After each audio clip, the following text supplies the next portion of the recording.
금요일 새벽기도 나오신 성도님들을 예수님의 이름으로 환영하고 축복합니다.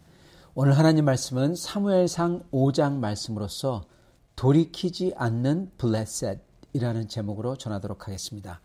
사무엘상 5장 말씀. 블레셋 사람들이 하나님의 궤를 빼앗아 가지고 에벤에셀에서부터 아스돗에 이르니라. 블레셋 사람들이 하나님의 궤를 가지고 다곤의 신전에 들어가서 다곤 곁에 두었더니 아스돗 사람들이 이튿날 일찍이 일어나 본즉 다곤이 여호와의 궤 앞에 엎드려져서 그 얼굴이 땅에 닿았는지라. 그들이 다곤을 일으켜 다시 그 자리에 세웠더니 그 이튿날 아침에 그들이 일찍이 일어나 본즉 다곤이 여호와의 궤 앞에서 또다시 엎드려져 얼굴이 땅에 닿았고 그 머리와 두 손목은 끊어져 문지방에 있고 다곤의 몸뚱이만 남았더라. 그러므로 다곤의 제사장들이나 다곤의 신전에 들어가는 자는 오늘까지 아스돗에 있는 다곤의 문지방을 밟지 아니하더라. 여호와의 손이 아스돗 사람에게 엄중히 더하사 독한 종기의 재앙으로 아스돗과 그 지역을 쳐서 망하게 하니 아스돗 사람들이 이를 보고 이르되 이스라엘의 신의 궤를 우리와 함께 있지 못하게 할지라. 그의 손이 우리와 우리 신 다곤을 친다 하고 이에 사람을 보내어 블레셋 사람들의 모든 방백을 모으고 이르되 우리가 이스라엘 신의 궤를 어찌하랴 하니 그들이 대답하되 이스라엘 신의 궤를 가드로 옮겨가라 하므로 이스라엘의 신의 궤를 옮겨갔더니 그것을 옮겨간 후에 여호와의 손이 심히 큰 환난을 그 성읍에 더하사 성읍 사람들의 작은 자와 큰 자를 다 쳐서 독한 종기가 나게 하신지라. 이에 그들이 하나님의 궤를 에그론으로 보내니라. 하나님의 궤가 에그론에 이른즉 에그론 사람이 부르짖어 이르되 그들이 이스라엘의 신의 궤를 우리에게로 가져다가 우리와 우리 백성을 죽이려 한다 하고 이에 사람을 보내어 블레셋 모든 방백을 모으고 이르되 이스라엘의 신의 궤를 보내어 그 있던 곳으로 돌아가게 하자 하고 우리와 우리 백성이 죽임당함을 면하게 하자 하니 이는 온 성읍이 사망의 환난을 당함이라. 거기서 하나님의 손이 엄중하심으로 죽지 아니한 사람들은 독한 종기로 치심을 당해 성읍의 부르짖음이 하늘에 사무쳤더라. 아멘. 네, 오늘 말씀 제목 돌이키지 않는 블레셋입니다. 우리가 여태까지 돌이키지 않는 엘리와 그리고 홈리와 비느하스들 그리고 돌이키지 않는 이 이스라엘의 장로들 이들을 봤다면 오늘은 이방인들도 하나님을 모르는 이방인들도 돌이키지 않는 것을 봅니다. 사실 이런 면에서 이방인이나 그 당시 이스라엘이나 똑같은 것을 볼 수가 있습니다. 다 죄인이에요. 어느 정도 죄인이냐? 돌이키지 않는, 회개하지 않는 죄인이라는 것입니다. 엘리도 하나님께서 그렇게 사무엘을 통해서 말씀해 주셨는데도 전혀 돌이키지 않죠. 홈리와 비느하스도 전혀 돌이키지 않고 그리고 이 이스라엘의 장로들도 그렇게 4,000명이나 죽고 그러한 끔찍한 것을 당했으면서도 돌이키지 않아요. 그 대신에 어떻게 하면 자기들은 그대로 있으면서 하나님을 이용할까 그렇게 생각합니다. 엘리도 마찬가지고 그리고 장로들도 마찬가지죠. 그리고 그 결과는 끔찍한 심판이었습니다. 4만 명이나 죽어나가죠. 괴멸적인 심판이었죠. 자, 오늘은 비슷하게 블레셋 사람들이 돌이키지 않는 겁니다. 하나님의 그 역사를 보고도 돌이키질 않아요. 그러면서 엉뚱하게 자기들의 죄를 계속 고집합니다. 그랬을 때 그 결과는 무엇이냐? 이들에게도 하나님의 손이 심판이 미치는 것입니다. 자, 오늘 이것을 보면서 저희가 어떻게 해야 하나님 앞에서 정말 온전하게 있을 수 있는지 깨달아 하나님 앞에 온전히 거하는 우리의 모습이 될 수 있기를 바랍니다. 오늘 말씀을 보면은 블레셋 사람들이 하나님의 궤를 빼앗아 가지고 에벤에셀서부터 아스돗에 이르렀다. 그렇게 말씀합니다. 이 하나님의 궤를 빼앗았다라는 것은 이스라엘 사람들에게도 그렇고 그리고 블레셋 사람들에게도 그렇고 이거 아주 상징적인 것이죠. 그 당시에는 전투를 사람이 비록 하긴 하지만은 그 뒤에 있는 하나님 또는 신들이 한다고 생각했습니다. 그렇기 때문에 전쟁에서 이기면은 우리의 신이 더 강력하다. 그렇게 생각했죠. 그 예외는 이제 곧 이제 앞으로 미래에 나오겠지만은 이 제국들, 아수르 제국, 바빌로니아 제국, 바사 제국 이런 제국들은 그 신 대신에 왕이 자기가 신이라고 그랬어요. 신이 없이 자기가 신이라고 했습니다. 여하튼 간에 그 왕이 신이든 아니면은 그 나라의 신들이 신이든 간에 그 당시에는 전쟁에서 싸움에 이겼으면은 결국 가서는 그들의 신이 더 강력해서 이겼다. 그렇게 생각했던 것입니다. 그래서 하나님이 전쟁에서 진다는 것은 정말 말이 안 되는 것이고, 그리고 그러는 것은 이스라엘에게는 치욕 중에 치욕이었죠. 둘 중에 하나입니다. 하나님이 다곤이나 이런 다른 신들에 비해서 약한 신이든지, 아니면은 하나님께서 이스라엘을 그렇게 전쟁에서 패배하도록 일부러 놔두셨다는 것입니다. 어떠한 목적을 위해서. 근데 과거 역사를 보면은 하나님은 그 당시 신이라고 자부하던 바로, 그리고 그 당시에 이 세계에서 넘버원, 군사적으로 문명적으로 넘버원, 그 나라의 군대를 정말 말할 수 없는 기적으로서 다 멸해버렸어요. 그리고 이 사무엘상 4장, 오늘 말씀 바로 전장이죠. 거기에도 나왔듯이 블레셋 사람들이 그걸 알고 있는 겁니다. 그러면서 하나님의 교회가 들어왔을 때 그걸 사람들이 소리치면서 환호할 때 그걸 보면서 큰일 났다. 바로를, 그 당시에 슈퍼파워인 그 군대를 다 멸했던 그 신이 거기에 들어왔다. 그렇게까지 고백을 하죠. 그렇기 때문에 하나님은 절대로 다른 신에게 패할 신이 아니라는 겁니다. 전쟁에 질 만한 신이 아니에요. 근데 졌어요. 그렇다면은 왜 그랬나? 그거를 생각해 보면서 돌이켜야 됩니다. 주님 앞에서 회개하고 엎드려서 금식하면서 나와야 돼요.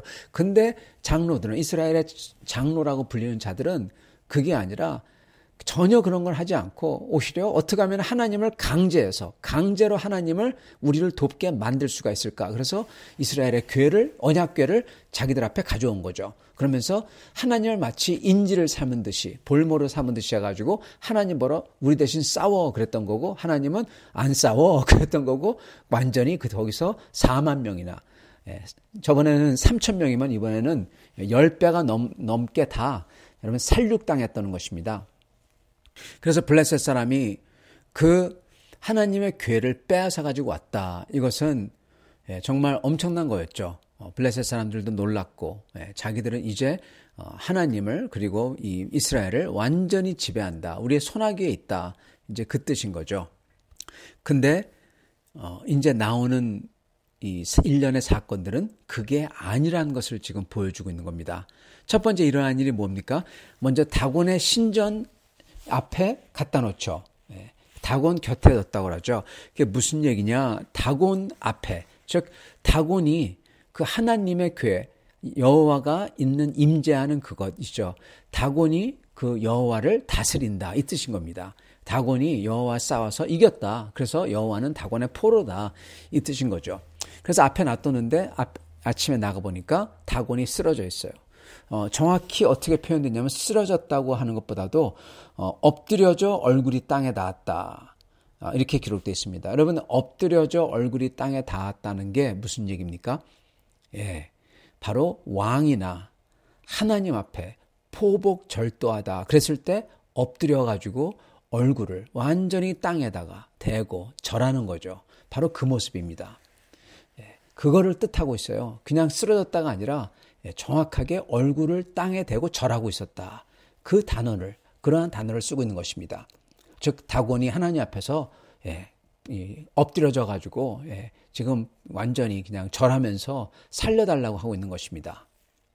즉 이 말은 하나님이 훨씬 더 강력한 신이고, 그리고 다곤은 하나님 앞에 아무것도 아닌, 엎드려져야만 되는 그러한 아주 쫄병, 잔챙이라는 것입니다. 그렇다면은 하나님께서 이렇게 하나님의 언약 교회를 블레셋 사람들이 이겨서 가져가도록 하신 것은 하나님이 무슨 능력이 없어서 힘이 약해서 그런 게 아니라는 것을 지금 여기서 반증하고 있는 것입니다. 아까 그랬죠. 이렇게 하나님께서 교회를 블레셋 사람들이 가져가도록 한 이유는 둘 중에 하나라고. 하나는 하나님이 블레셋 사람들의 신보다 힘이 약하든지, 아니면은 하나님께서 다른 이유가 있어가지고 그러든지. 자, 근데 힘이 약한 게 아닌 게 지금 여기서 지금 입증이 되고 있다는 것입니다. 그렇다면은 다른 이유 때문에 하나님이 그걸 하셨다.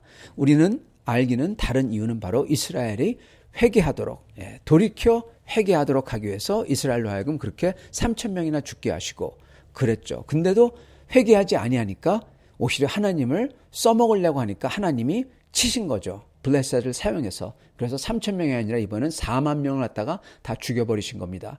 자, 그러한 신이 지금 여기 왔는데 다곤이 쓰러졌어요. 하나님은 결코 약한 신이 아니라는 겁니다. 그래서 블레셋 사람들이 놀라가지고 다시금 다곤을 이렇게 세워놓고 그 다음날 나와보니까 어떻게 됐습니까? 문지방에, 정확히 얘기하면 문지방에입니다. 문지방에 삐죽 나온 거죠. 그걸로써 목이 쳐져 있고, 목이 잘려져 있고, 그리고 손이 잘려져 있습니다. 이거는 뭡니까, 여러분? 이거는 능지처참 당한 겁니다. 어떻게 보면요. 블레셋 사람들이, 그리고 블레셋 사람들이 억지로 그 다곤상을 일으켜 세워놓으니까 하나님께서는 목을 치신 거예요. 그리고 두 팔을 치신 겁니다. 두 팔을 쳤다는 것은 능력을 뺏은 거고, 목을 쳤다는 것은 죽여버린 거죠, 완전히. 능력을 쳤고 생명을 뺏었고 완전히 없애버린 겁니다. 다곤상은 적어도 엎드려져서 하나님에게 이 긍휼을 빌었는데, 쉽게 얘기하면요, 엎드려가지고 절하고 있는데 그거를 블레셋 사람들이 일으켜 세워놨기 때문에 다곤은 이제 죽을 수밖에 없는 겁니다. 그러면서 그렇게 세운 블레셋 사람들을 하나님이 또 치시기 시작해요. 왜냐하면 사실 다곤보다도 그 블레셋 사람들이 이렇게 세우는 거거든요. 여러분, 그게 무슨 말입니까? 하나님께서는 블레셋 사람들로 하여금, 블레셋 사람들이 그 강한 신인 하나님 앞에 해야 되는 것은 무엇이냐? 그 하나님 앞에 경배를 해야 되는 겁니다. 자기 다곤보다 훨씬 더 능력 있고, 그리고 다곤을 굴복시키는 그 신이라면은 블레셋 사람들도 두려워해서 엎드려야 되는데 엎드리지 않았다는 거예요. 그렇기 때문에 다곤의 목을 치고 두 손을 쳐서 보여주신 거죠. 자, 그런데도 블레셋 사람들은 어떻게 합니까? 돌이키지 아니합니다. 회개하지 아니합니다. 그거는 완전히 하나님만이 하실 수 있는 그러한 놀라운 기적인데, 그걸 보고서도 그러한 다곤을 보고서도 블레셋 사람들은 그 강력한 신인 하나님, 적어도 두려워서라도 그 하나님 앞에 머리를 조아려야 되는데 그러지 아니해요. 어떻게 합니까? 그 하나님의 괴를 다른 곳으로 떠밀어 버립니다. 여러분, 이것도 굉장한 위선입니다. 그 당시 블레셋은 형제 도시라고 하면서 이게 도시국가였어요. 마치 그리스처럼 도시들이 연맹이었습니다. 그래서 형제 도시, 그러면서 서로 형제라고 하고 그랬는데, 같이 싸울 때도 같이 싸웠는데, 지금 이럴 때 어떻게 합니까? 그거를 다른 도시로 옮겨버려요. 정말 문제라면은 하나님의 교회를 파괴하든지 하지. 하나님의 교회를 파괴하면 되잖아요. 근데 파괴는 안 해요. 왜 그렇습니까? 무서워서. 저주받을까 무서워서입니다. 다곤처럼 될까봐 무서워서. 그래서 그 대신 어떻게 하냐? 형제 도시에게 쉽게 얘기하면은 그 폭탄을 넘겨버려요. 여러분, 이거 위선입니다. 무슨 형제 도시입니까? 정말 두려운 것을 안다면, 그리고 정말 두렵다면 그 하나님 앞에 적어도 두려워서라도 엎드려야 되는데, 머리를 조아려야 되는데, 그러진 아니하고 그 대신에 그 하나님을 어떻게든 넘겨버리려고 그래요. 여러분, 자기는 바꾸지 아니하고 어떻게든 이거를 갖다가 넘어버리려고 그래요. 모면하려고 그래요. 여러분, 어디서 많이 봤던 거 아닙니까? 엘리죠. 그는 회개해야 되는데 자기가 이 이스라엘에게 저주를 불러오는 그 두 아들들을 대제사장으로서 파면하고 면직시켜야 되는데 그러진 아니하고, 왜냐하면은 자기와 자기 후손들이 대대손손 그 권력을 누려야 되기 때문에 그러진 아니하고 어떻게 합니까? 경건한 척 해요. 이스라엘의 장로들도 똑같죠. 이스라엘 장로들은 그렇게 무서운 것을 당했다면, 3,000명이나 죽었다면 얼른 회개하고 적어도 금식하면서 무슨 죄 때문에 그런지 그걸 알아보려고 하나님 앞에 머리를 조아리고 엎드려야 되는데 엎드리진 아니하고 어떻게 합니까? 꾀를 쓰죠. 그래서 하나님으로 하여금 우리를 돕게 만들자 그래 궤를 가져오죠. 그러면 이것하고 지금 블레셋 도시의 이 소위 장로들, 여기 장로들이랑 안 나오지만은 블레셋 도시에 있는 그 사람들하고 똑같습니다. 정말로 하나님의 무서움을 자기들이 받고 또 이렇게 세웠는데 이제는 목과 손이 쳐 있고 그러면 두려워서라도 엎드려야 되고 그리고 그것 때문에 또한 종기가 돌아서 사람들이 많이 죽었다면 더욱더 더 두려워서 엎드려야 되는데 엎드리진 아니하고 이것을 다른 자기들의 소위 형제 국가라고 하는 그러한 도시에게 넘겨버려요. 얼마나 위선적입니까? 똑같습니다. 여러분 여기서 죄인의 모습이 고스란히 드러나는 것입니다. 이게 죄인의 모습이에요. 죄인의 모습은요, 회개를 거부합니다. 여러분, 죄인의 모습은 하나님의 말을 듣기를 거부해요. 말 듣기 싫어해요. 예. 그래서 여러분, 하나님께서 들으라 이스라엘. 하나님은 한 분이시니 거기서 들으라는 건요, 귀로 들으라가 아니라 여러분, 하나님의 말 좀 들어 이스라엘 이 뜻입니다. 하나님의 말을 들어라 이스라엘. 그 뜻이에요. 왜? 죄진 인간은 하나님의 말을 안 듣기 때문에 그렇습니다. 그건 누구의 말을 듣냐? 자기의 욕망을 따릅니다. 자기가 원하는 대로 합니다. 즉 자기가 신이 돼요. 그게 바로 원죄입니다. 창세기 3장에 나오는 원죄는요. 그 선악과를 따먹은 것은요. 그거의 핵심은 자기가 신이 되고자 하나님을 밀쳐내고 아니 하나님을 대신해서 아니 하나님을 없애버리고 자기가 하나님의 지위에 오르고자 한 것입니다. 즉 자기가 신이 되는 거예요. 그걸 보고 영어로는요. 오토노미. 예. 오토는 오토, 스스로죠. 스스로, 노모스는 법입니다. 자기 자신이 법이 되는 거예요. 하나님의 법을 버리고 하나님만이 창조주만이 무엇가 옳고 그른지 우주의 법칙이 어떤지 오직 창조주만이 모든 것을 만드신 분만이 그것을 세팅할 수가 있어요. 그걸 정할 수가 있어요. 근데 인간이 와서 나 그게 마음에 안 들어. 내 맘대로 할래. 그래가지고 내 멋대로 내가 법을 만들 거야. 그게 바로 원죄입니다. 그래가지고 따먹은 게 바로 선악과예요. 하나님이 뭐라 하든 나는 그걸 먹을 거야. 이거죠. 왜? 그래가지고 나도 신이 될 거거든. 그래서 사실 그들 마음속에서는 하나님을 이미 죽인 겁니다. 버린 거죠. 예, 없애버린 구테타를 한 거예요. 예, 구테타 한 다음에 거기 왕이나 대통령 어떻게 됩니까? 없애버려야 돼요. 예, 있으면은 안 되죠. 그래야만 내 권력이 서죠. 예, 그게 바로 창세기 3장의 모습이에요. 그래서 모든 신학자들은 이거는 하나님을 죽인 거다. 그렇게 말을 하고 있는 것입니다. 그게 원죄입니다.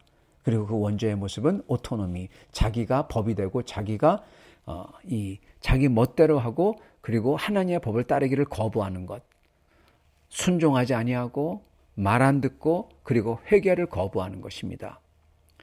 지금 그거를 엘리가 했고 장로들이 했고 그리고 블레셋 사람들이 하고 있습니다. 그리고 정말 안타깝고 불쌍한 것은 그거를 리더들이 하고 있어요. 리더들. 엘리가 리더죠. 홈니와 비느하스가 리더죠. 그들이 하고 있죠. 그것 때문에 누가 여러분 괴로움과 고난을 당합니까? 이스라엘 백성들이죠. 이스라엘 백성들이 엘리와 홈니와 비느하스 때문에 제사가 즉 죄 씻김이 되지 아니하고 제사가 하나님이 받지 아니하시고 그래서 오히려 저주가 내려오고 저주가 누가 내려옵니까? 엘리와 홈니와 비느하스 뿐만 아니라 이스라엘 백성들이 다 받고 있어요. 그것 때문에 3,000명이 죽고 그것 때문에 4만 명이나 죽어요. 마찬가지로 이 블레셋의 장로들, 블레셋의 리더들이 그 하나님 앞에 머리 조아리기를 거부하고 그러나 두렵고 그걸 봤으면서도 알면서도 그 대신에 그거를 폭탄 돌리고 그래서 누가 여러분 고생합니까? 피해를 입습니까? 블레셋 백성들이에요. 이것 또한 죄의 모습입니다. 아담과 하와가 죄를 져서 여러분 누가 피해를 받습니까? 온 피조물입니다. 피조물 세계 전체예요. 짐승들부터 시작해서 전부 다. 관계가 깨어지고 법이 깨어지기 때문에 이제는 서로 먹고 먹히는 그러한 관계가 되어버렸고 이게 죄의 모습인 것입니다. 사랑하는 성도 여러분, 그래서 이방인이든 이방인이 아닌 유대인이든 크리스찬이든 크리스찬이 아니든 여러분 하나님께서 역사하실 때 그 하나님 앞에서 그 하나님을 두려워해서 머리를 조아리며 하나님 앞에 하나님을 경외하며 여호와를 두려워하며 그래서 그 하나님 앞에 머리를 조아리며 순복하고자 하는 자는 여러분 구원을 받는 겁니다. 그게 예수를 믿는 거예요. 사실은 그 하나님의 약속을 두려움과 또는 사랑으로 감격과 어쨌든 간에 주님 앞에 머리를 조아리며 그 주님의 그 은혜를 받는 겁니다. 겸허하게. 그런 사람이 구원을 받는 거예요. 그게 진짜 크리스찬이고요. 근데 말로는 크리스찬이라고 하면서 또는 크리스찬이 아니라고 하든지 어쨌든 하나님의 그 역사를 보면서도 순종을 거부하고 자기가 큰 죄를 진 줄 알면서도 회개하기를 거부하고 그 대신에 위선적으로 경건한 척 하려고 여러분 그런 사람은 심판받는 것입니다. 큰 잘못을 저지르고도 회개하지 아니하고 뉘우치지 아니하고 그러는 게 얼마나 위험한 것인지 저희가 계속 알 수가 있어요. 볼 수가 있습니다. 뿐만 아니라 우리 자신들도 우리가 살면서 하나님께서 기뻐하시는 게 뭔지 깨닫고 하나님이 기뻐하지 아니하는 게 뭔지 알았을 때 그 주님 앞에 순복하려고 노력하는 사람이 여러분 정말 크리스찬인 겁니다. 사랑하는 성도 여러분, 우리는 돌이키는 크리스찬들이 되어야 될 것입니다. 우리는 주님 앞에서 눈물을 흘릴 줄 아는 크리스찬들, 주님 앞에 머리를 조아릴 줄 아는 크리스찬들, 주님을 두려워할 줄 아는 크리스찬들, 그리고 주님을 순종할 수 있는 크리스찬들이 되어야 될 것입니다. 그런 사람들이 구원을 입고 주님의 은혜를 계속 받는 겁니다. 여러분 사실 그게 사무엘상의 가장 중요한 테마예요. 순종할 것인가, 순종을 안 할 것인가, 주님을 믿고 주님의 말씀을 믿고 그것을 따를 것인가 아니면 자기 멋대로 할 것인가 이걸로써 다 결판이 나는 겁니다. 이게 엘리와 홈리와 비느하스 아니면은 한나와 사무엘 또는 사울 아니면은 다윗 이렇게 가는 거예요. 우리는 오직 이렇게 주님 앞에 순종하고 회개하고 머리를 조아리는 크리스찬이 될 수 있기를 간절히 축원합니다. 같이 기도하겠습니다.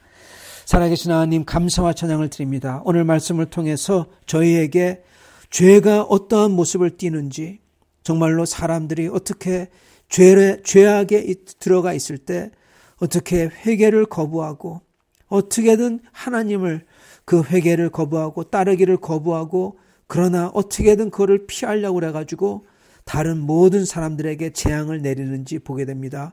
주여 저희는 절대로 그런 사람들이 되지 아니하도록 주여 붙들어 주시옵소서. 오직 주님 회개할 줄 알고 엎드릴 줄 알고 자복할 줄 알고 순종할 줄 아는 사람들이 되어서 주여 다른 사람들에게 저주를 가져오는 사람들이 아니라 다른 사람들에게 축복을 가져다 주는 그러한 축복의 통로, 은혜의 통로인 크리스찬들이 다 되도록 축복하여 주시옵소서. 예수 그리스도 받들어 기도드리옵나이다. 아멘.